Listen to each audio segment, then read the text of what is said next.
చేసినట్టు నా కొడుకు కూడా అందరూ సపోర్ట్ చేస్తుంటే ఈ పాటికి మహారాజా అయిపోయావాడు. 2 రోజులు కంపెనీని అప్పగిస్తే ఎంత గొప్పగా పరిపాలించాడో మేము చూసాంలే. ఏంటిది, ఏం మాట్లాడుతున్నావు? అబ్బా ఆపండి నీ గొడవ. పొద్దున్నే ఏంటిది? అప్పు, మీకు టైం అవుతున్నట్టుంది, వెళ్ళండి. అమ్మా, తాతయ్య నేను టాబ్లెట్స్ అడిగారు కదా, తీసుకొచ్చాను. నైట్ మీరు పడుకుని ఉంటారని ఇవ్వలేదు, తీసుకోండి. అమ్మమ్మ, ఈ టాబ్లెట్ ఎప్పుడు ఇవ్వాలనేది దీంట్లో రాసి పెట్టాను. దీన్ని ఫాలో అయ్యి కరెక్ట్ టైంకి ఇవ్వండి, తీసుకోండి.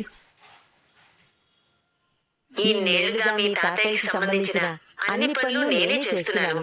ఎప్పుడు ఏది వెయ్యాలో నువ్వు నాకు చెప్తున్నావా? అవునా? ఇదిగోండి. ఏంటిది? రాత్రి మీరు వేసుకోవడం మర్చిపోయిన బీపీ టాబ్లెట్. ఏంటి, మర్చిపోయానని నా పైన సెటైర్ వేస్తున్నావా? అయ్యో చిన్నపిల్లని నేను మీ మీద సెటైర్ వేస్తానని చెప్పండి. తాతయ్య గారి ధ్యాసలో పడి మిమ్మల్ని మీరు మర్చిపోతున్నారని గుర్తు చేస్తున్నా. ఈసారి ఏ రెస్టారెంట్ కి వెళ్తున్నారో అమ్మగారు? जीतने के लिए चाहिए घंटों की कड़ी मेहनत पीरियड्स में भी, इसलिए हमें నేరుగా ఆఫీస్ కి వెళ్తున్నాను రుద్రాణి గారు. కష్టపడి ఫాలో అవ్వాల్సిన అవసరం లేదు. నాతో పాటు కార్లో రావచ్చు, కావాల్సిన వీడియోలు కూడా తీసుకోవచ్చు. అత్తయ్య, నా చెల్లెలు బంపర్ ఆఫర్ ఇచ్చింది. ఆఫీస్ కంటా వెళ్లి వీడియో తీస్తావా? పచ్చ కమర్లు ఉన్న వాడికి లోకమంతా పచ్చగా కనిపించినట్టు ఈ ఇంట్లో అందరూ కావ్యమాయలో పడ్డారు. ఇక నేనే సాక్ష్యం చూపిస్తే మాత్రం ఏముంది? మీరు చూపించే నిజాలు సాక్ష్యాలు ఎలా ఉంటాయో మొన్న కళ్ళారా చూశాం కదా. చేపల పులుసుని చూసి చేపలు అన్నారు, చికెన్ ఫ్రైని కూరగాయలను చూసి వండలేదా అని అడిగారు. ఏదో ఒకసారి భ్రమ పెడితే దానికి అంతలా దెప్పి పొడవాల్సిన అవసరం లేదు. మీరు భ్రమ పడట్లేదు. మా కావ్యాన్ని పిచ్చిదాన్ని చెయ్యాలనే ప్రయత్నంలో మీకు పిచ్చి పట్టేలా ఉంది, చూసుకోండి. మన గుడిలో కళావతి గారిని కలిసినప్పటి నుండి అసలు నాలో ఇలా ఆలోచనలు ఆగటం లేదు. ఈ రోజు నేరుగా కళావతి గారు ఆఫీస్కి వెళ్లి ఎలాగైనా సరే తన గురించి తెలుసుకోవాలి. తను ఎవరు అని నా మనసు నన్ను అడిగే ప్రశ్నకి తనతోనే సమాధానం చెప్పించాలి. చెప్పిస్తాను. బావా, వచ్చేసావా? నీకోసమే వెయిట్ చేస్తున్నాను. యామిని నీతో కలిసి టిఫిన్ చేయాలని నీకోసమే ఎదురు చూస్తుంది. ఇద్దరు వచ్చి జాయిన్ అవ్వండి, టిఫిన్ చేద్దాం. నాకిప్పుడు ఆకలిగా లేదండి. నువ్వు టిఫిన్ చేసే యామిని. ఇంతసేపు నీకోసమే వెయిట్ చేశాను కదా బావా. నా కోసం కాఫీ తాగుతూ కంపెనీ అయినా ఇవ్వు బావా. లేదు యామిని, నాకు అర్జెంట్ వర్క్ ఉంది, నేను వెళ్ళాలి. అయితే యామనేని కూడా తీసుకెళ్ళండి అల్లుడు గారు. మమ్మీ, మొన్న బావ ఏం చెప్పాడో మర్చిపోయావా? తనకి ప్రైవసీ కావాలని అడిగాడు కదా, మళ్ళీ ఎందుకలా ఇబ్బంది పెడతావు?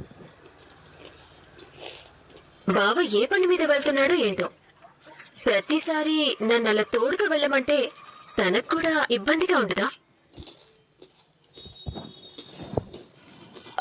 ప్రతి ఒక్కరికి పర్సనల్స్ ఉంటాయి కదా, అలాంటి పనుల మీద వెళ్తున్నప్పుడు మనం డిస్టర్బ్ చేయకూడదు మమ్మీ.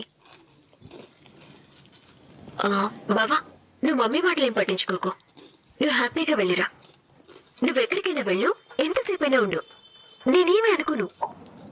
కాకపోతే నీకక్కడ ఏ చిన్న ప్రాబ్లం వచ్చినా ఇక్కడ ఈ చిన్న గుండె తట్టుకోలేదు బావా. నీకు తెలుసు కదా, కాబట్టి వెంటనే నాకు ఫోన్ చేయి, క్షణాలు నీ ముందుంటా. నాకు నువ్వు, నీ హెల్త్ మాత్రమే ఇంపార్టెంట్. నువ్వు బాగుంటే నాకు అది చాలు బావా. Okay Yamini, thanks for understanding. ఎంతసేపు రాజుతో మాట్లాడింది మన యామినేనా? డౌటా? అంటే ఒక్క రోజులోనే నీలో ఇంత మార్పా? ఆశ్చర్యంగా ఉంది యామిని. నీ నాన్న కూడా నువ్వు ఇచ్చిన షాక్ తో నిన్ను అలా చూస్తూ ఉండిపోయారు తెలుసా? మగాళ్ళని మన దారిలోకి తెచ్చుకోవాలంటే మనమే వాళ్ళ దారిలోకి వెళ్లి ప్రేమగా లాలించాలి, బుజ్జగించాలి అని నువ్వే చెప్పావు కదా మామ్. నువ్వు వేరే వాళ్ళు చెప్పింది కూడా ఫాలో అవుతావా? రామ్ ని దక్కించుకోవడం కోసం ఏ అనుభవం లేకుండానే యాక్సిడెంట్ చేయించిన దాన్ని ఎంతో అనుభవంతో చెప్పావు. నీ మాటల్ని ఫాలో అవునా? నువ్వలా చెప్పిన తర్వాత నేను తన దగ్గరికి వెళ్ళి ప్రేమగా మాట్లాడి నా కార్ కీస్ కూడా ఇచ్చాను. నువ్వు నా మాట విన్నందుకు నాకు చాలా సంతోషంగా ఉంది. కానీ తను అలా ఒంటరిగా బయటకు వెళితే తన ఫ్యామిలీ మెంబర్స్ ఎవరైనా చూస్తే అప్పుడేం చేస్తావు? మమ్మీ, నాకు రాజ్ అంటే పిచ్చింది, కానీ బై బర్త్ నేను పిచ్చిదాన్ని కాదు. రాజ్ ఎక్కడికి వెళ్తున్నాడో తెలుసుకోవాలంటే తనతో ఉండాల్సిన అవసరం లేదు. అంటే తనకు తెలియకుండా తన వెనకే ఫాలో అవుతావా? లేదు డాడ్, కార్లో జీపీఎస్ పెట్టాను, నా ఫోన్ కి కనెక్ట్ చేసుకున్నాను. సో తను ఎక్కడికి వెళ్తున్నాడు, ఎంతసేపు స్పెండ్ చేస్తున్నాడు, ఈచ్ అండ్ ఎవ్రీథింగ్ నాకు ఈ ఫోన్లో తెలుస్తుంది. కాబట్టి నాకు ఏ టెన్షన్ లేదు. నాకు నష్టం జరుగుతుందని నాకు అనిపించేంత వరకు రాజ్కి నా వల్ల ఏ కష్టం రాదు. ఏంటి అలా చూస్తున్నావు? ఓటించు మమ్మీ. ఆ, good morning madam. Good morning. వీళ్ళందరూ ఏంటి నన్ను విచిత్రంగా చూస్తున్నారు? ఓ, వీళ్ళందరి దృష్టిలో ఆయన యాక్సిడెంట్ లో చనిపోయినట్టు కదా. ఇంట్లో అనుకున్నాను, ఇప్పుడు ఇక్కడ కూడా అందరూ కలిసి సంతాప సభ మొదలు పెడతారా ఏంటి? మేడం, రాజ్ సార్ కలా జరిగిందని తెలిసేసరికి మేమందరం షాక్ లో ఉండిపోయాం మేడం. ఆయన లేకపోవడం మీకే కాదు, మా అందరికీ తీరని లోటే. ఆయన ఎక్కడికి వెళ్ళలేదే, ఆరోగ్యంగానే ఉన్నారు. సార్ మాకు ఒక ఇన్స్పిరేషన్ మేడం. మాకు ఎన్ని కష్టాలు వచ్చినా తోడుగా నిలబడ్డారు. ఆయన లేని లోటు ఎవరు పూడ్చలేరు మేడం. మీరెంత బాధపడుతున్నారో మేము అర్థం చేసుకోగలం మేడం. ఇన్ని రోజులు రాజు సార్ మాకు అండగా నిలబడ్డారు. ఇప్పుడు మేమందరం కంపెనీకి అంతే లాయల్గా పనిచేస్తాం మేడం. మేము వెంటే నడుస్తాం. అవును మేడం, ఇక నుండి రాజ్ సార్ ఎంతో మీరు అంతే. మీరు ఏది చెప్తే అది చేస్తాం. అవును మేడం, ఈ టైంలో మీరు ధైర్యంగా నిలబడి కంపెనీని ముందుకు నడిపించాల్సిన అవసరం ఎంతో ఉంది. మీరందరూ ఇంత సపోర్టివ్ గా ఉండడం నాకు చాలా సంతోషంగా ఉంది. ఇది కేవలం మాటల వరకు పరిమితం అయితే సరిపోదు, చేతల్లో కూడా ఉండాలి. ఆయన ఎంతో కష్టపడి ఈ కంపెనీని నెంబర్ 1 స్థానంలో నిలబెట్టారు. ఆయన తిరిగి వచ్చిన రోజు కూడా కంపెనీ అదే స్థానంలో ఉండాలి. అదే, ఆయన ఎక్కడున్నా ఆయన మనసు మాత్రం ఇక్కడే ఉంటుందని చెప్తున్నాను. అవును మేడం, మేమందరం ఈ రోజు నుండి రాజ్ సార్ ఆశయం కోసం పనిచేస్తాం. మీరు ఎలా చెప్తారో నడుచుకుంటాం మేడం. గుడ్. మీలో ఈ స్ఫూర్తి ఎప్పుడు ఇలాగే ఉండాలి. గత నెల రోజులుగా పెండింగ్ లో ఉన్న వర్క్స్ మొత్తం మళ్ళీ స్టార్ట్ చేయండి. 1 వీక్ లో మన క్లయింట్స్ కి పంపించాల్సిన అన్ని కాంట్రాక్ట్స్ పూర్తయిపోవాలి. Get back to work. Okay, madam. Okay, madam. Shruti, madam. Pending files అన్ని తీసుకుని నా క్యాబిన్ లోకి రా. వీళ్ళ మంచితనం చూసి ఆనందపడాలో లేక ఆయన లేరు అని నమ్ముతున్న వీళ్ళ నమ్మకాన్ని చూసి తిట్టుకోవాలో అర్థం కాదు. ఏంటండి ఇది? వీళ్ళందరికీ నిజం చెప్పలేను. Excuse me madam. Yes, come. Madam, file. మిమ్మల్ని ఇలా చూస్తుంటే చాలా గర్వంగా ఉంది మేడం. ఎందుకు? మీ లైఫ్ లో జరిగిన ఇన్సిడెంట్స్ వల్ల మీరింత త్వరగా కోలుకుంటారని నేను అస్సలు అనుకోలేదు మేడం. కానీ మిమ్మల్ని ఇలా చూసేసరికి డిసప్పాయింట్ అయ్యావా? అయ్యో, నేనెందుకు డిసప్పాయింట్ అవుతా మేడం? చూడు శృతి, ఇంట్లో అందరూ ఇలాగే మాట్లాడుతున్నారని నేను ఆఫీస్కి వచ్చాను. మీరు కూడా ఇలా మాట్లాడి నన్ను విసిగించకండి. ఇక ఆ విషయం మర్చిపోయి వర్క్ మీద కాన్సన్ట్రేట్ చేయండి. జరిగిన విషయాలు ఎవరు మాట్లాడకూడదని స్టాఫ్ అందరూ. ఏమైంది? మీ గుండెల్లో ఉన్న బాధని ఎవరికి కనిపించకుండా దాచుకుంటూ పైకి నవ్వుని చూపిస్తూ లోపల మీరు ఎంత నరకం అనుభవిస్తున్నారో నాకు తెలుసు మేడం. శృతి, ఇక నుండి ఈ విషయం గురించి నేనే కాదు మేడం, ఆఫీస్ లో కూడా ఎవ్వరూ మాట్లాడకుండా నేను చూసుకుంటాను మేడం. మీరు ధైర్యంగా ఉండండి. సరే, వెళ్ళి ఆ అకౌంట్ ఫైల్స్ తీసుకురా.